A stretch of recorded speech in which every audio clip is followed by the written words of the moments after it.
जंतर मंतरवर जेनजीच्या आंदोलनानं मोदी सरकारला झुकवलंय. सीजेपी अर्थात कॉक्रोच जनता पार्टीचं गेल्या 36 दिवसांपासून आंदोलन सुरू होतं. 20 जुलैला संसदेवर मोठा मोर्चा देखील निघाला होता.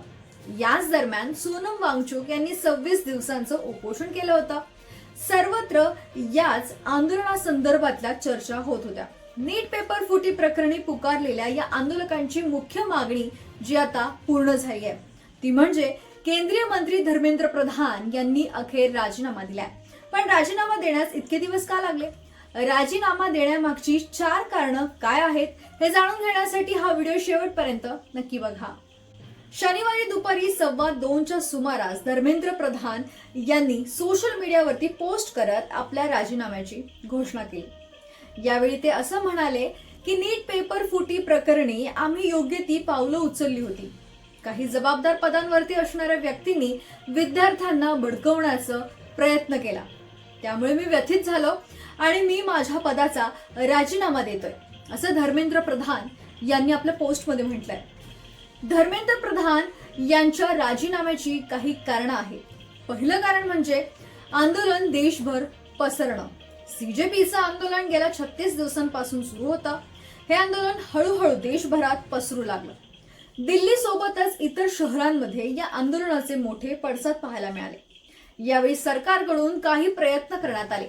ते म्हणजे सोनम वांगचुक यांना उपोषण सोडून द्या, मागणी पूर्ण करू असं आश्वासन देण्यात आलं. पण तरी सीजेपी आपल्या मागणीवर ठाम होतं. दुसरं कारण म्हणजे जर राजीनामा झाला नाही तर जेनजी थांबणार नाही. 20 जुलैपेक्षा मोठं आंदोलन करू असा इशारा सीजेपी कडून देण्यात आला. धर्मेंद्र प्रधानांनी राजीनामा दिला नाही तर मोदींचा राजीनामा मागू असा पवित्रास अभिजित दिपके यांनी घेतला होता.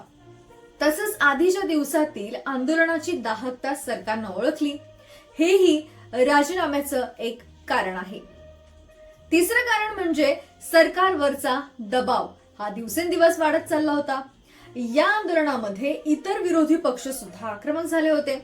संसदेतील पावसाळी अधिवेशनामध्ये विरोधकांनी हा मुद्दा लावून धरला होता.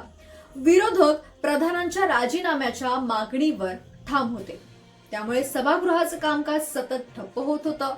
राहुल गांधी, प्रियंका गांधी यांनी देखील आंदोलनाला पाठिंबा दर्शवला होता.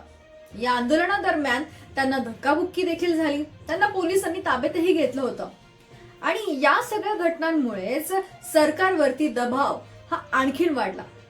धर्मेंद्र प्रधान यांचा राजीनामा देण्यामागचं चौथं आणि महत्वाचं कारण म्हणजे मोदी सरकारला आपली वोट बँक दूर व्हायची भीती होती. सरकारनं आपल्या 12 वर्षांच्या काळामध्ये अनेक आंदोलनं हाताळली आहे.